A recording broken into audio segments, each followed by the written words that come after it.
This video is about approximating the area under a curve. So a couple of assumptions for this section. We're going to assume that the functions that we're dealing with, so f is a positive and continuous function. What we'd like to do is be able to calculate the area under a curve on a closed interval. So we want to calculate, for example, this area in purple, right? So you've got some function, and when we say under the curve, what we really mean is below the curve, because it's a positive function, so we're only considering things above the axis right now, and under is going to stop when it hits the axis. So again, sort of like as indicated by this purple block. So if you've never thought about this before, you might want to pause the video and just ask, how would we even go about trying to calculate this? Like if I asked you to approximate this area, how would you do it? So you may want to pause and think about that.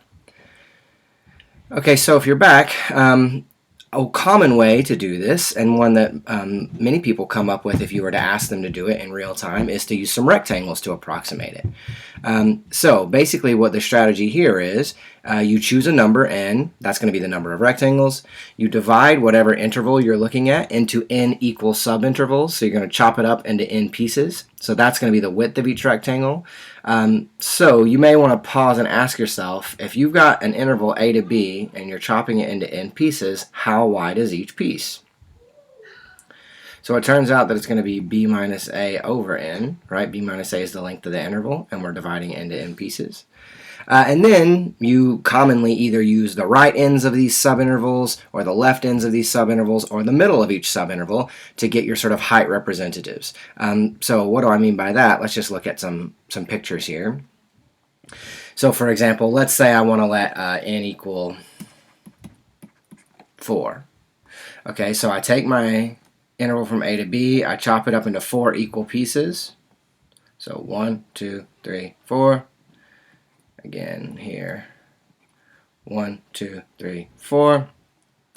And over here I'm going to draw what looks like the right ends, right, the right endpoints approximation, and over here I'll use the left endpoint approximation, so we can sort of see what's going on here. So you start out, you divide the interval into however many rectangles you're going to use, and if you're using the right endpoints, you look at each little subinterval. All right, so here's a subinterval, here's a subinterval, here's a subinterval, here's a subinterval. And if I'm using the right endpoints, then I take the right side of the subinterval and use that to tell me how tall the rectangle should be. And when I say how tall, I mean I'm going to take the x value that represents the end of the right end of the interval. I'm going to see what the corresponding y value is on the curve, and that's where I'm going to draw my rectangle. Okay, then I go to the next subinterval. I take the rightmost point, right, the right end of the interval. I see where that hits the function. That determines my height. That's my next rectangle. Next third subinterval, right, I take the right endpoint. That determines my height. Here's my next rectangle. And then for the last one, right endpoint, that determines the height. That's my rectangle. So, and for a left endpoint approximation, it's very similar, right? Except for now, for each of these little subintervals, right, I'm going to be taking the left end, using that to go to the height, right? And now here's my rectangle. And then similarly for this one, right, I use the left endpoint. That determines the height of my next rectangle. And then for this third one, again, I'm using the left end, right? And once again, the left end, and wherever that hits the function, these are my height representatives.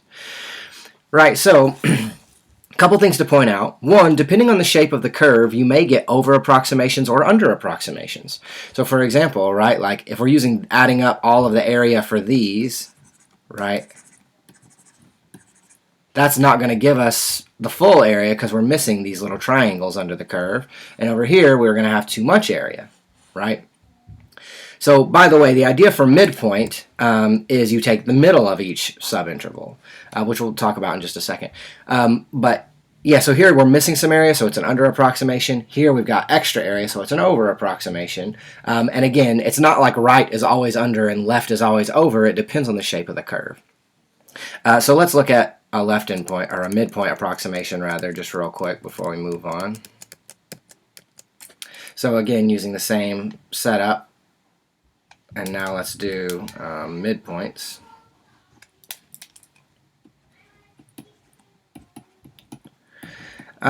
You could try sketching this on your own if you want, but now the idea is, right, when I look at my first interval, I take this as my height representative, and that is going to determine how tall the rectangle is. And then I'm going to take this as my height representative. That determines how tall the next rectangle is, right? So again, instead of using the left or the right side, I'm just using the middle to determine how tall each rectangle is. As you might imagine, midpoint approximation is the most accurate, right? Because no matter what the shape of the curve, you're sort of splitting the difference in terms of whether you're doing an overestimate or an underestimate. Okay, so this is just the idea for using rectangles. Essentially, you divide it up into equal chunks. The number of equal chunks will be given to you in the problem that you're working. And then you use either the left endpoints, the right endpoints, or the midpoints to try to determine what the height of each rectangle should be. Okay, some notation. We use Rn for the right endpoint, Ln for the left point, and Mn for midpoint, where n is the number of rectangles. So let's just try one of these without a picture. So calculate R5 for this function on this interval. So the first thing we do is look at our interval and determine how wide each of our rectangles is. Okay, so in this case, 10 minus 0 over 5. Right, so it's b minus a over n in general for the width of each rectangle. So in this case, the length of the interval is 10. I'm chopping that up into 5 pieces, so each subinterval has length 2. And if you're not used to doing these problems, you may want to just explicitly write each of those subintervals. So I'm taking it 0 to 2, 2 to 4, 4 to 6, 6 to 8, and 8 to 10. Those are the chunks for my interval, right? Each of these represents one of the sort of 5 blocks that I'm using, where here this 5 is telling me that that's the number of blocks I'm going to do. And again, you may, if you're not used to working these problems, you may want to explicitly list what the right endpoints are.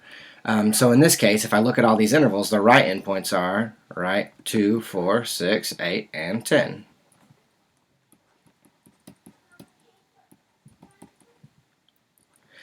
So then, if I want to calculate the area, R5, the first rectangle, right, is going to be 2 times f of 2, right, because this 2 is the width of the rectangle, and then the height of the rectangle is whatever the y value is that goes with this, and then 2 times f of 4, 2 times f of 6, 2 times f of 8, and 2 times f of 10, right? Because I'm using each of these to give me the heights, and when I say height, what I really mean is the y value that goes with each of these x values. Now, you might notice that a 2 factors out of all of this, right? And in general, this is how we work these problems, where we just sort of multiply by the width at the end because they're all the same width.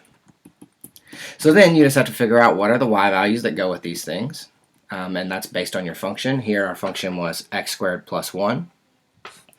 So then, right, 2 squared plus, maybe I'll just write it explicitly, 2 squared plus 1, 4 squared plus 1, 6 squared plus 1, 8 squared plus 1, 10 squared plus 1. Right, so then this is 4 plus 1, 16 plus 1, 36 plus 1, 81 plus 1, and 100 plus 1. And then, if we add all that up, we get, let's see, 20, 22, 56, 57, 58, 59, 60 plus 80 is 140, 240. And if we multiply that by 2, it becomes 480. And, you know, whatever the units are, we have square units here, right? So I personally don't really worry about the units on something like this because we're just working in the coordinate plane. So 480 is the approximate area under the curve. And we'll refine this in a little while in terms of thinking about how to get exactly the area under the curve. But you might sort of ask yourself, would I have a better approximation or a worse approximation if I use more rectangles? So, for example, if I had used 10 rectangles instead of 5 on this same interval, would I get a better approximation or a worse one? So you might think about that for a moment if you want to pause. So a couple other things that we want to wrap up with here. One, if f is continuous on some interval, then the endpoint and midpoint approximations approach the same limit as n goes to infinity. So if I am using an infinite number of infinitely thin rectangles to approximate my area, then it doesn't matter if I'm using the right ends or the left ends or the middles, because those intervals are all infinitely small. And they all approach the same limit. And this sort of hints at the idea that as the number of rectangles gets large, you get a better and better and better approximation. So if you take the limit as n goes to infinity, that's going to give you something that's actually sort of the real area. And it turns out that taking the limit as n goes to infinity of something very similar to this is how you do actually get the exact area under the curve. So let me just wrap up by showing you the formulas. I didn't show these in the beginning because they're kind of notation heavy, so I just wanted you to show you what it looks like. But these are all the formulas for the approximations. So if you go back and think about the example that we just did a moment ago, right, we realized that we could factor out that 2, right, the width of the rectangle. So you can just pull that out in the beginning. And then if you want the endpoints, right, like we decided last time that our endpoints were 2, 4, 6, 8, and 10 for doing R5 on the interval from 0 to 10.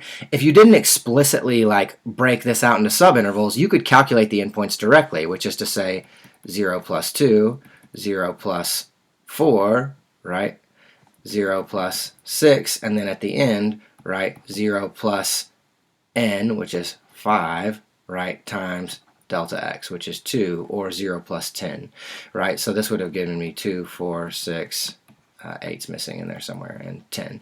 So this is just a sort of direct formula for calculating the endpoints. Similarly, if you wanted to do the left endpoints, it works exactly the same, except you'd be taking, in this case, 0, 2, 4, 6, and 8. And if you want the middle points, right, of course that involves going half of the width of a rectangle and then jumping by a hole every time. So half, 3 halves, 5 halves, until you get up to the last representation. And these formulas are kind of cumbersome, which is why the next video is going to be one about summation notation. So if you're familiar with that, great. If not, we'll be talking about it briefly. So this is approximating area under a curve, specifically using the idea of rectangles.